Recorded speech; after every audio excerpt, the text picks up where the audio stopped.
Hi friends, good evening. Please my channel like, share, subscribe and comment. ఏంటంటే నేను ప్రతిరోజు మీకు కథ చెప్తున్నాను కదా, నా వీడియోలో కథని అప్లోడ్ చేస్తున్నాను కదా. ఈ కథలు చాలా బాగుంటున్నాయి, ఈనాడు మ్యాగజైన్లో ఉన్నవి. అందుకని నేను వీడియో అప్లోడ్ చేస్తున్నాను, వింటారు కదా అనే ఉద్దేశంతో ఈ వీడియో అప్లోడ్ చేస్తున్నాను. ఇవాళ ఏంటంటే ఈనాడు మ్యాగజైన్లోది ఇది సగము నివ్వెరపోయే అనే ఒక కథ. ఇది చాలా బాగుంది ఈ కథ కూడా. ఈ కథ రాసిన వారు చాగంటి ప్రసాద్ అనమాట. ఈ స్టోరీ ఇప్పుడు చెప్పుకుందాము, ఈ కథ చెప్పుకుందాము. లేచి బ్రష్ చేసుకోండి, కాఫీ తాగుదురు కానీ అంటూ మెల్లగా తట్టి లేపింది పార్వతి. జాగ్రత్తగా పక్క మీద నుంచి లేచాను. అప్పటికే బాత్రూంలో పేస్ట్ వేసిన బ్రష్, కూర్చోడానికి స్టూలు, బకెట్లో వేడినీళ్ళు సిద్ధం చేసి ఉంచింది పార్వతి. నా పనులన్నీ చేసుకుని హాల్లో సోఫాలో కూర్చున్నా.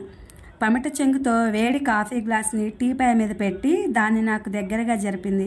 కాఫీ నెమ్మదిగా తాగుతూ షూస్ పాలిష్ చేసుకుంటున్న నా చిన్న కొడుకు శ్రీకర్ని చూశాను. హాయ్ డాడ్, గుడ్ మార్నింగ్ అంటూ పలకరించాడు వాడు. ఏరా, పరీక్షలు ఎప్పటి నుంచి? న్యూస్ పేపర్ తీసుకుంటూ అడిగాను.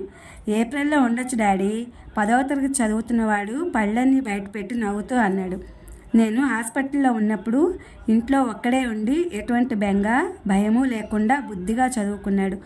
ఇంజనీరింగ్ చదువుతున్న పెద్ద కొడుకు కిరణ్ అలికిడి లేదు, కాలేజీకి వెళ్ళినట్టున్నాడు.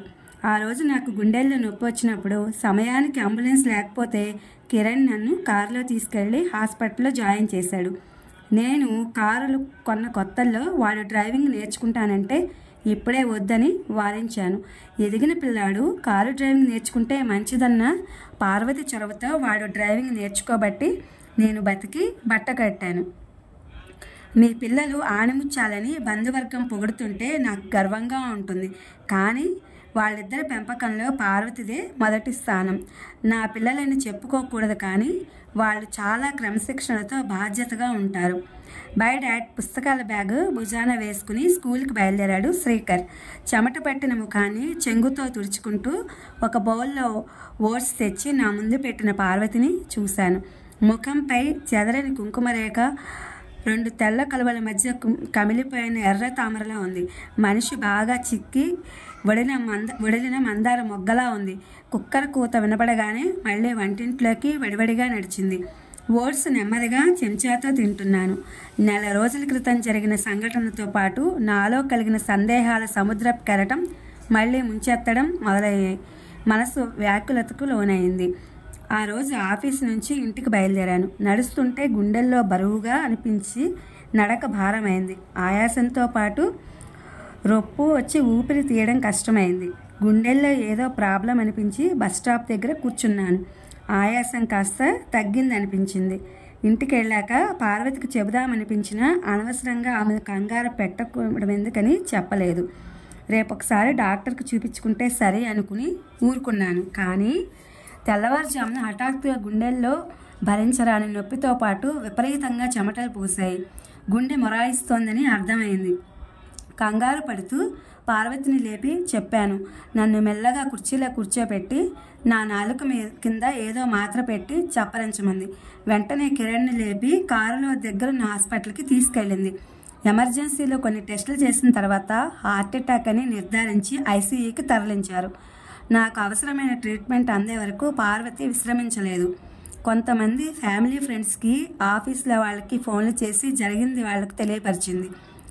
మనం జాగ్రత్తలు పడడం లేదు, ఉన్నది ఉన్నట్టుగా ఖర్చు పెట్టేస్తున్నాం. హఠాత్తుగా ఏదైనా అనారోగ్య సమస్య వస్తే మెడికల్ ఇన్సూరెన్స్ లేదు, కనీస సేవింగ్స్ లేవు.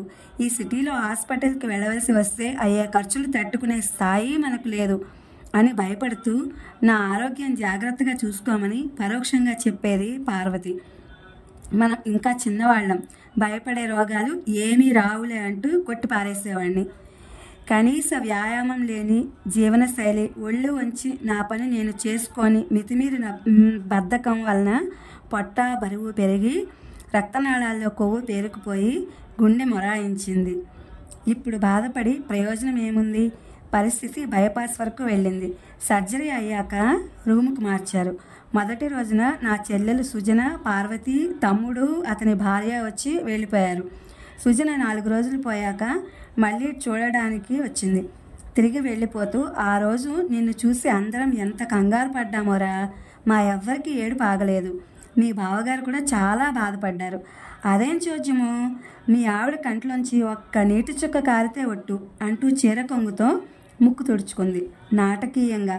ఆ మాటలు వినగానే నా ఆలోచన పరిపరి విధాలుగా పోయింది. మనసు బాధగా మూలిగింది. వెంటనే పార్వతిని చూడాలనిపించింది. ఇంతలో తలుపు తెరుచుకుని, రేపు మిమ్మల్ని డిశ్చార్జ్ చేస్తారట అంటూ పార్వతి వచ్చింది. ఆమె కళ్ళల్లోకి చూసే ప్రయత్నం చేశాను. అలసినట్టున్న ఆమె ప్రశాంతమైన కళ్ళల్లో ఎటువంటి భావాలు కనిపెట్టలేకపోయాను. ఆ విశాలమైన కళ్ళను చూసే నేను పార్వతిని ప్రేమించి పెళ్లి చేసుకున్నాను. తన కళ్ళు ఎన్నో ఊసులు చెప్పేవి, ఎన్నో మధుర భావాలు పలికేవి. తన కళ్ళ నుండి ప్రవహించే ప్రేమ భావాల ప్రవాహంలో కొట్టుకుపోవడమే తెలుసు. కన్నీళ్లు ఎప్పుడూ చూడలేదు. కానీ ఇప్పుడున్న పరిస్థితి వేరే. నేను అంత ప్రమాదంలో ఉన్నా తన కంట నీరు రాలేదా? ఆమె కళ్ళు ఇంకిపోయాయా? అంత రాయిలాంటి మనిషి ఎక్కడా చూడలేదు బాబు అన్న సుజన మాటలు నా చెవుల్లో గింగులుమంటున్నాయి. ఎన్నెన్నో సందేహాలు మబ్బుల మనస్సుల్లో కమ్ముకున్నాయి. ఇంతలో నాకు ఆపరేషన్ చేసిన డాక్టర్ వచ్చి చెక్ చేసి, అంతా బాగుంది శశాంక్ గారు, నెల రోజులు రెస్ట్ రాశాను, మీ ఆఫీస్లో సబ్మిట్ చేయించుకోండి అన్నాడు. డైటీషియన్ చేత నాకు ఎటువంటి డైట్ పెట్టాలో పార్వతికి చెప్పించాడు. ఇంతలో నర్సు వచ్చి టాబ్లెట్స్ మింగించింది. సందేహాలతో అలసిపోయిన మనస్సు నిద్రలోకి జారుకుంది. కిరణ్, పార్వతి ఏం పాటలు పడ్డారో నాకు తెలియనీయకుండా డిశ్చార్జ్ బిల్ చెల్లించి మర్నాడు ఇంటికి తీసుకొచ్చారు. వాళ్ళు హాస్పిటల్ బిల్ ఎలా చెల్లించారు అని నేను అడగలేకపోయాను. కారణం, హాస్పిటల్లో జాయిన్ అయ్యే సమయంలో ఒక్క రూపాయి కూడా నా జేబులో లేదు. మరి పార్వతి బిల్ ఎలా కట్టిందో, మా చెల్లి ఇచ్చిందా, బావమరిది ఇచ్చాడా, ఎవరిచ్చినా మళ్ళీ తీర్చాలిగా. వాళ్ళు కూడా చిన్న జీతగాళ్లే. పిఎఫ్ లోన్ పెట్టి ఆ అప్పు తీర్చాలి. ఆలోచిస్తుంటే బుర్ర వేడెక్కిపోతుంది. నిస్సత్తువుగా మంచం మీద వాలిపోయాను. భోజనం చేయండి అంటూ పార్వతి దగ్గరకు వచ్చి ప్లేట్లో 2 పుల్కాలు, బీరకాయ చప్పిడి కూర పెట్టింది. అనాసక్తంగా నములుతూ తన కళ్ళల్లోకి మళ్ళీ నా సందేహాల శరాలు సంధించాను. బాధ, బెంగ, విచారము ఏదైనా కనపడుతుందేమోనని చూశాను. నిర్మలంగా ఉన్నాయి. తన కళ్ళు భావాతీతమైనది. ఏదో తనలో కనిపిస్తోందని తెలుసుకున్న వాళ్ళెవరికైనా కష్టం వస్తే తనకే ఆ కష్టం వచ్చినట్టు ఎంతో బాధపడేది. తనకు తోచిన సలహా చెప్పడం, అవసరమైతే ఫోన్ చేసి సాయం ఏదైనా కావాలా అని అడిగి మరీ సహాయం చేసే మంచి మనసు తన సొంతం కదా. మరి నా విషయంలో ఏమిటి? యంత్రంలా పనిచేసుకుపోతోంది. స్పందన కనబడటం లేదు. నా మీద ప్రేమ తగ్గిపోయిందా? అలా అనుకోగానే గుండె బరివెక్కిపోయింది. ఇంతలో పుస్తకాల బ్యాగ్ మోసుకుంటూ వచ్చి దాన్ని సోఫాలో పడేసి షూస్ విప్పుతూ, రేపు స్కూల్కి పేరెంట్స్ని తీసుకురమ్మన్నారు డాడీ.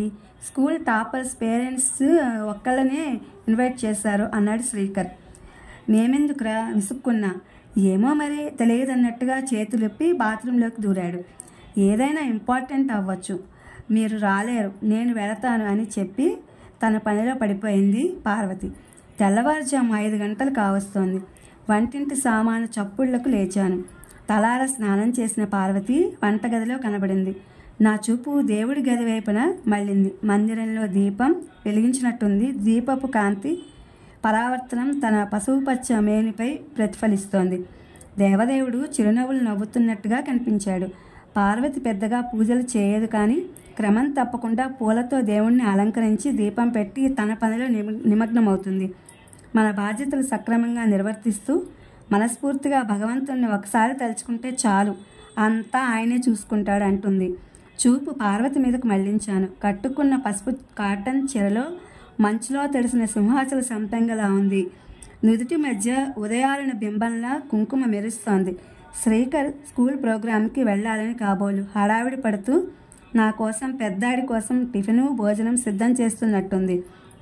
లేచారా, బ్రష్ చేసుకోండి, కాఫీ తాగుదురు కానీ అంటూ వంటింట్లోంచి బయటకు వచ్చి చెప్పి మళ్ళీ లోపలికి వెళ్ళిపోయింది. కాఫీ తాగుతుండగా వచ్చి, మీకు టిఫిన్ చేసి బల్ల మీద పెట్టాను, పక్కనే టాబ్లెట్స్ పెట్టాను, మర్చిపోకండి వేసుకోవడం, స్కూల్ ప్రోగ్రాం అవగానే వచ్చేస్తా అంటూ జాగ్రత్తలు చెప్పి స్కూల్కి వెళ్ళిపోయింది. మళ్ళీ ఆలోచనలో జడివాలన మొదలైంది. తింటున్న టిఫిన్ నోటికి రుచిగా అనిపించడం లేదు. వచ్చిన వాళ్లతో తీవ్రంగా వచ్చిన వాళ్ళతో తీవ్రంగా వచ్చిన గుండె నొప్పిని వెంటనే హాస్పిటల్కి తీసుకొచ్చిన సంఘటనను పరిస్థితిని వర్ణించి చెప్పింది. కానీ నేను ఏమైపోతాననే బాధ తన కళ్ళల్లో కనబడలేదుట. ఎందుకలా? ప్రేమించి పెళ్లి చేసుకునే ముందు చేసిన వాగ్దానాలు నిలబెట్టుకోలేదన్న అసంతృప్త. ప్రతి ఆదివారం బయటకు తిప్పుతానన్నాను, కానీ నా ఫ్రెండ్స్తోనే జలసాలు చేసుకున్నాను తప్ప ఏ ఒక్క ఆదివారము మాట నిలబెట్టుకోలేదు. తనను పట్టించుకోలేదు. ప్రతి నెల నాకు వచ్చే జీతం సరిపోదని వేడినీళ్ళకు చన్నీళ్ళ తోడులా తాను ఉద్యోగం చేస్తానని అంటే తప్పకుండా చేద్దు కానీ అన్నాను. కానీ పెళ్లికి ముందు చేసిన వాగ్దానానికి తర్వాత నీళ్లు వదిలేశాను. ఎందుకు? పార్వతికి ఆర్థిక స్వాతంత్రం పెరిగితే తన మాట వినదని, తన పురుషాధిక్యత తగ్గిపోతుందనే భయంతోనేగా. అప్పటికి చాలాసార్లు చెప్పి చూసింది కూడా. ఏదో వంక పెట్టి ఆమె ఆలోచనను మొగ్గలోనే తుంచేశాను. అందుకే పార్వతికి నా మీద ప్రేమ పోయిందా? ఇంతకాలం నేను బాధ్యతారహితంగా ప్రవర్తించానా? అదే తన గుండెను బండరాయిగా మార్చిందా? కేవలం పిల్లల కోసమే నాతో కలిసి ఉంటుందా? తన దృష్టిలో నేను ఉన్నా పోయినా ఒకటేనా? తల బద్దలైపోతుంది. కాస్త కాఫీ తాగితే తగ్గుతుందని లేచి కిచెన్లోకి వెళ్ళి కాఫీ కలుపుకుందాం అనుకున్నా. స్టవ్ పక్కన ఫ్లాస్క్ కనపడింది. ఓహో, నా కోసం కాఫీ కూడా పెట్టుంచిందా? వేడివేడి కాఫీ కప్పులో పోసుకున్నా. ఒక్కసారిగా నా కళ్ళు చిప్పెళ్ళాయి. నాకు ఎప్పుడు ఏం కావాలో అనుక్షణం గమనించుకునే పార్వతిలో ఉన్నది కేవలం బాధ్యత మాత్రమేనా? ప్రేమ కాదా? బయట వాన మొదలైంది. ఇంతలో కాలింగ్ బెల్ మోగింది. పార్వతి తడిసిన చీరతో లోపలికొచ్చింది. అయ్యో, తడిసిపోయావా అంటూ లేచి తువ్వాలు తీసుకురాబోయాను. పర్వాలేదు, మీరు లేవకండి అంటూ తనే వెళ్ళి తెచ్చుకుని తల తుడుచుకుంది. స్కూల్ వాళ్ళు ఎందుకు రమ్మన్నారు అడిగాను. టాప్ 10లో ఉన్న వాళ్లకు మళ్ళీ విడిగా క్లాసులంట, ఎన్నింటికి స్కూల్కి పంపాలో లాంటి వివరాలు చెప్పారు అంటూ. అయ్యో, బాల్కనీలో బట్టలన్నీ తడిసిపోయాయి అంటూ వాటిని తీసుకొచ్చి హాల్లో ఆరబెట్టింది. హాస్పిటల్ నుంచి ఫోన్ వచ్చింది. రేపటి నుంచి మీ చేత చిన్న చిన్న ఎక్సర్సైజులు చేయించాలట. హాస్పిటల్లోనే ఒక రిహాబిలిటేషన్ వింగ్ ఉందట, అక్కడికి తీసుకురమ్మన్నారు. బాబోయ్, చేయగలనా అంటూ భయపడుతూ గుండె తడుముకున్నాను. ఆపరేషన్ అయ్యాక కొన్ని రోజుల తర్వాత తప్పనిసరిగా సింపుల్ ఎక్సర్సైజెస్ చేయడం మొదలు పెట్టాలట. 1 నెల రోజులు చేయిస్తారట. తర్వాత మీ అంతటా మీరే చేసుకోవాలట. అప్పుడే డాక్టర్ గారు ఫాలో అప్ రివ్యూలో మీ కండిషన్ చెక్ చేస్తారట. వెళ్ళక తప్పదు అనే అర్థం వచ్చేలా చెప్పి తన పనిలో నిమగ్నమైంది. ఇంటి పనికి తోడు నన్ను రోజు అక్కడికి తీసుకువెళ్ళడం అనే భారం తోడైంది. శారీరకంగా కూడా తీసుకుని ఆఫీస్కి వెళ్ళడం మొదలుపెట్టాను. ఉన్న బరువు తగ్గడం వలన శరీరం గాలిలో హాయిగా తేలుతున్నట్టుగా ఉంది. కానీ మనసులో ఏదో వెలితి. మనసులో మొలకెత్తిన సందేహపు విత్తు మొక్క రూపం దాల్చి రోజు రోజుకి ఎదుగుతోంది. ఆఫీస్లో పని త్వరగా అయిపోయిందని బాస్ని పర్మిషన్ అడిగి ఇంటికి వచ్చేసాను. వచ్చే దారిలో మల్లెపూలు, పార్వతికి ఇష్టమైన హల్వా కొన్నాను. పిల్లల పరీక్షలు అయిపోయాయి. బయటకు వెళ్ళినట్టున్నారు. అలికిడి లేదు. పార్వతి తలారా స్నానం చేసినట్టుంది. ఫ్రెష్గా కనపడింది. కాఫీ తెచ్చిచ్చింది. నెమ్మదిగా తాగుతూ పార్వతి కేసి కన్నార్పకుండా చూస్తున్నాను. ఏమిటి అలా చూస్తున్నారు అడిగింది నవ్వుతూ. కాఫీ కప్పు పక్కన పెట్టి తన చేయి పట్టుకుని సోఫాలో పక్కన కూర్చోబెట్టుకున్నాను. సారీ పారు, నిన్ను ఎంతో ఇబ్బంది పెట్టాను కదా అన్నాను ఉపోద్ఘాతంగా. నాకు సరే చెప్పడం ఏంటి? ఏమైంది మీకు? సడన్గా దేని గురించి అంది ప్రశ్నార్థకంగా మొహం పెట్టి. హఠాత్తుగా ఆసుపత్రి పాలై నిన్ను పిల్లలను కంగారు పెట్టడం నా స్వయంకృతం కదూ అంటూ తన మొహంలో భావాలు వెతకడానికి ప్రయత్నించాను. చాచా, అలా అంటారేంటి? అనారోగ్యం చెప్పి వస్తుందా? మీరు క్షేమంగా ఇంటికి వచ్చారు, అదే చాలు అంటూ నేను తెచ్చిన పూలు జడలో తురుముకుంది. పారు, నీకు ఏమీ అనిపించలేదా? నాకు ఏదైనా జరిగితే మీ పరిస్థితి ఏమవుతుందనని భయం వేయలేదా అడిగాను తన చేతిని నా చేతిలోకి తీసుకుని. ఎందుకు వేయలేదు? మీరు గుండె నొప్పి అన్న వెంటనే నా గుండె జారిపోయింది. అంతలో ఎప్పుడో మా మామయ్య సార్బెట్రాల్ మాత్రలు ఇంట్లో ఉండడం మంచిదని, గుండెపోటు వస్తే అవి నాలుగు కింద పెట్టుకుంటే హాస్పిటల్కు తీసుకెళ్ళడానికి కాస్త టైం దొరుకుతుందని చెప్తే ఆ మాత్రలు కొని ఇంట్లో పెట్టిన విషయం గుర్తొచ్చింది. వెంటనే అవి మీకు ఇవ్వడం వలన కాస్త టైం దొరికింది. ఆ రోజు హాస్పిటల్ స్ట్రెచ్చర్ మీద తీసుకెళ్తున్నప్పుడు మీ గుండె ఎగసెగస పడుతోంది. ఊపిరి తీసుకోలేకపోతున్నారు. మీకు వచ్చినది సివియర్ హార్ట్ అటాక్ అని దగ్గర వాళ్ళందరికీ తెలియజేయమని డాక్టర్స్ చెప్పడంతో లోకం గిర్రని తిరిగినట్లయింది. మెదడు ముద్దుబారిపోయింది. కాసేపు ఏం చేయాలో తోచక కాలు చేయి ఆడలేదు. కానీ నేనే అధైర్యపడితే పిల్లల పరిస్థితి ఏమిటి? వాళ్ళు ఎంత కంగారు పడతారు? ధైర్యంగా నిలబడాలనుకుని మీకు ఏం జరగదని మనసుకు సర్ది చెప్పుకుని మిమ్మల్ని చూడడానికి ఎంతమంది బంధువులు వచ్చినా పనులు మానుకుని వాళ్ళు మాత్రం ఎంతకాలం ఉండగలరు? నేను ఏడుస్తూ కూర్చుంటే మాటలతో ఓదారుస్తారు కానీ ఎవరు మాత్రం ఏం సాయం చేయగలరు? అందుకే కంటి నుండి ఒక్క నీటి చుక్క కూడా రాలనీయకుండా ఒగ్గబట్టుకుని నాకు నేనే ధైర్యం చెప్పుకున్నాను. ఓ పక్క అందరూ మీరు బతికే ఛాన్స్ సగం సగమని మాట్లాడుకుంటుంటే భయంతో గుండె జారిపోతున్నా, ఏడుపు తన్నుకొస్తున్నా మీరు క్షేమంగా ఉంటారు అని 1కి 10 సార్లు చెప్పుకుని గుండెని రాయి చేసుకున్నాను. మీకు ఏమైనా జరుగుతుంది అన్న ఊహే నేను భరించలేనండి. అసలు ఆ ఆలోచనే దగ్గరకు రానేలేదు అంటూ నన్ను గాఢంగా కౌగిలించుకుని బావురమంది. ఎన్నో రోజులుగా పార్వతి తన గుండెల్లో దాచుకున్న దుఃఖం కన్నీళ్లుగా గంగా ప్రవాహం అవుతోంది. నేను ప్రేమించిన కొన్నేళ్లుగా అహరహము నేను ఎరిగిన పార్వతే, కొన్నాళ్లుగా నన్ను మనస్తాపానికి గురిచేసిన పార్వతే నాకు ఇప్పుడు కొత్తగా కనిపిస్తోంది. ఏమైపోయింది నా బుద్ధి? ఎంత నెగిటివ్గా ఆలోచించాను తన గురించి. ఏడిస్తే ప్రేమ ఉన్నట్టు, ధైర్యంగా నిలబడితే ప్రేమ లేనట్ట. ఇదేనా నా తెలివి సంస్కారం? అపరాధ భావన, పశ్చాత్తాపం కలగలిసి నా మనసులోని చెత్తను కడిగేస్తుంటే కన్నీళ్లతో పార్వతిని చూస్తుండిపోయాను.